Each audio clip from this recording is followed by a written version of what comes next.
بسم اللہ الرحمن الرحیم۔ یہ جو سائیکالوجی آف سلیوری کے نام سے 4 اشعار کا مجموعہ ہے، اس کو آپ چھوٹی سی نظم بھی کہہ سکتے ہیں۔ نفسیات غلامی، یعنی کہ جو غلامی کی سائیکالوجی ہوتی ہے، سائیکالوجی بیہائنڈ سلیوری یا سائیکالوجی بیہائنڈ ایکسیپٹنگ سلیوری، یہ کیا ہوتی ہے؟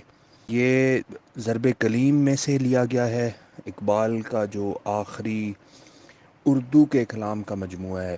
یعنی کہ ویسے تو اگر آپ دیکھیں تو ارمغان حجاز ہے، لیکن that is set of Persian poetry, جس میں کچھ حصہ اردو کا بھی ہے۔ ابلیس کی مجلس شورا جو بہت مشہور نظم ہے، وہ ارمغان حجاز سے ہی ہے۔ لیکن اگر آپ اسپیسیفکلی ایک بک کہیں کہ اقبال کی اردو کی آخری بک کون سی ہے، وہ ضرب کلیم ہے۔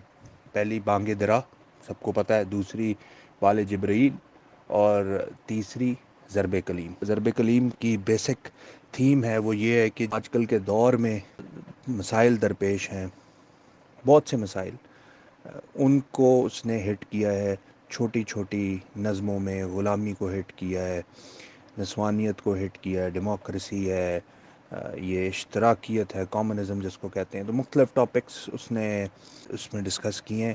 یہ بھی جو 4 اشعار کی پوئٹری ہے، میں تو اس کو پوئٹری نہیں کہتا، میں تو اس کو فلسافیکل تھاٹ کہتا ہوں۔ خود بھی اقبال نے جو انگلش میں اپنے لیکچرز دیے ہیں، ان کا اس نے عنوان رکھا تھا reconstruction of religious thought in Islam. تو بیسیکلی اگر آپ اقبال کی ساری محنت اٹھا لیں جو اس نے اپنی پوئٹری کے تھرو کی ہے، وہ بیسیکلی اسی مقصد کے لیے کی ہے کہ جو آپ کا ریلیجس تھاٹ ہے، یعنی جو دین کی فکر ہے، اس کی تجدید نو کی جائے، ریکنسٹرکشن کی جائے، اس کو دوبارہ سے ریوائیو کیا جائے، اٹھایا جائے اور مسلمان کو بتایا جائے اس کا مقصد حیات کیا ہے، اس کو آپ کہتے ہیں پرپز آف کریشن کیا ہے۔ اب اس میں ہم دیکھتے ہیں نفسیات غلامی کے، غلامی کو ایکسیپٹ کیوں کیا جاتا ہے۔ شاعر بھی ہیں پیدا، علماء بھی، حکماں بھی، خالی نہیں قوموں کی غلامی کا زمانہ۔ آپ کو پتہ ہے کہ یہ آپ اگر آج سے 100 سال پہلے چلے جائیں، اقبال زندہ ہے مسلمانوں کی اس قوم میں جس پہ فزیکلی طور پر برٹشرز نے ان کو غلام بنایا ہوا ہے، اور وہ ان کے ماسٹرز ہیں۔ تو آپ اس پوائنٹ آف ویو سے بھی دیکھیں اور آج کے پوائنٹ آف ویو سے بھی دیکھیں، اس کو دونوں اسپیکٹس اپنے ذہن میں رکھیں کہ ایک تو فزیکل غلامی تھی، مسلمان واقعی سلیوز تھے، چاہے جو مرضی کہہ لے، ہمارے آباء و اجداد برٹشرز کے سلیو تھے، they were by all means their masters, ان کی ان سوشو پولیٹیکل ماسٹرز ان کے وہ تھے، اور فزیکل ماسٹرز بھی وہی تھے۔ اور آج کے دور میں بھی اگر ہم انفلوئنسڈ ہیں ویسٹ سے، اپنی تھاٹ میں، اپنی فریڈم آف آئیڈیاز میں، اور ان آئیڈیاز کی امپلیمنٹیشن اراؤنڈ دا ورلڈ میں، اس کے اندر سوشل، اکنامیکل، پولیٹیکل، ریلیجس اور سارے آپ کہہ لیں فائنینشیل، سب اسپیکٹس کور ہوتے ہیں۔ اٹس ناٹ جسٹ کہ آپ کہیں کہ یہ وہ سلیوری وہی تھی کہ افریقہ سے کالوں کو پکڑ کے لے آیا گیا اور چینز میں باندھ دیا گیا۔ That was one type of slavery. تو وہ کہہ رہا ہے کہ شاعر بھی ہیں پیدا، علماء بھی، حکماں بھی، خالی نہیں قوموں کی غلامی کا زمانہ۔ جو کسی بھی قوم کی غلامی ہوتی ہے نا، اس میں شاعر بھی پیدا ہو رہے ہوتے ہیں، علماء بھی پیدا ہو رہے ہوتے ہیں جو فتوے دے رہے ہوتے ہیں، حکماں بھی ہوتے ہیں، ان کے لیڈرز بھی ہوتے ہیں جو کہ ان کو لیڈ کرتے ہیں۔ مقصد ہے ان اللہ کے بندوں کا مگر ایک۔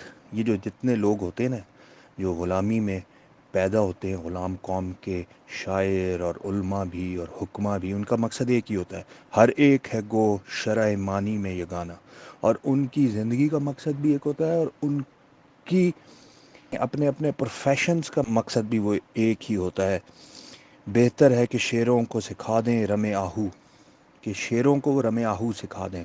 آہو کہتے ہیں ہرن کو، رم کہتے ہیں رمیدن سے نکلا ہے، فارسی کا ورڈ ہے، یعنی سوئفٹلی جس طرح ہرن موو کرتا ہے، آپ نے دیکھا ہے نیشنل جیوگرافک وغیرہ پہ جب شیر اپروچ کرتا ہے تو ہرن دڑکی لگاتا ہے، تو وہ جو دڑکی لگانا ہے ہرن کی سوئفٹ طریقے سے، یہ شور بھی پیدا نہ ہو اور وہ بھاگ جائے، شیروں کو وہ سکھا دیا جائے۔ باقی نہ رہے شیر کی شیری کا فسانہ، کہ جو شیر کی ایک ہیبت ہے، فسانہ ہے اس کی ایک، کہ وہ شیر جنگل کا بادشاہ ہوتا ہے، تو وہ اپنی لاجک سے، اپنی فن خطابت سے، اپنے اشعار سے، اپنے فتووں سے وہ یہ ثابت کر دیں کہ جنگل میں تو جنگل کا راج ہے. یہ کیا، یہ تو ایک مت ہے کہ شیر شیر ہوتا ہے. شیر بھی ایک جانور ہے، ہرن بھی ایک جانور ہے، ہاتھی بھی ایک جانور ہے. یہ جنگل میں تو ہم کہتے ہی جنگل کو جنگل اس لیے کہ وہاں پہ کوئی اسٹیٹ نہیں ہوتی، کوئی رول آف لا نہیں ہوتا، اس لیے اس کو جنگل کہا جاتا ہے.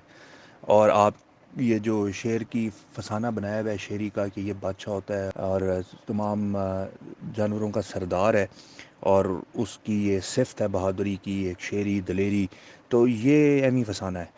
تو یہ اپنے فتووں سے اور اپنی شاعری سے اور اپنے قلم سے اور اپنی زبان سے، اپنے الفاظ سے یہ لوگوں کو ثابت کر دیں. کون لوگ؟ وہی یہ جو شعراء اور حکماء ہیں، علماء ہیں، غلام قوم کے، کرتے ہیں غلاموں کو غلامی پہ رضامند. یعنی ایک تو ہے ہی غلام، وہ اسٹیٹ میں اپنے رہ رہے ہیں، مسلمان رہ رہے ہیں سب کانٹیننٹ میں، وہ غلام ہے. ان میں ویسی کوئی یہ آرزو پیدا ہوتی ہی نہیں ہے کہ کسی طرح وہ آزادی حاصل کرے. اور اگر آزادی کے لیے یہ آرزو پیدا ہو بھی جائے تو یہ اس کو ختم کر دیتے ہیں.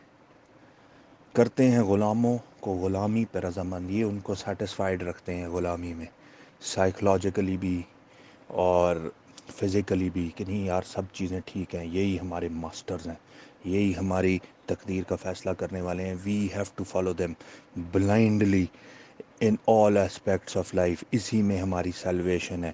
تعویل مسائل کو بناتے ہیں بہانہ، یعنی مسائل لے آئیں گے ادھر ادھر کے. اب آپ سمجھیں اس وقت کیا ہو رہا ہے، اور پھر لوگوں کے کس طرح کلیجے حلق میں آگے میں، اور وہ غلامی میں کس طرح رضامند ہیں، اور دوسروں کو رضامند کرنے کے لیے کس طرح، رہنے کے لیے کس طرح مجبور کریں. یہ سب چیزیں، یہ فینومینا ہے. This is the psychology behind accepting slavery. یہ اقبال سمجھانے کی کوشش کر رہا ہے، اور یہی اقبال کی ماسٹر کلاس ہے کہ وہ بہت کم الفاظ میں 3 4 اشعار 5 اشعار میں ایک پورا فلسفہ بیان کر دیتا ہے. آپ بولتے رہیں سارا دن اس کے اوپر، چاہے تو وہ بات اس طرح آپ ایکسپلین نہیں کر سکتے جس طرح اس نے کر دی ہے.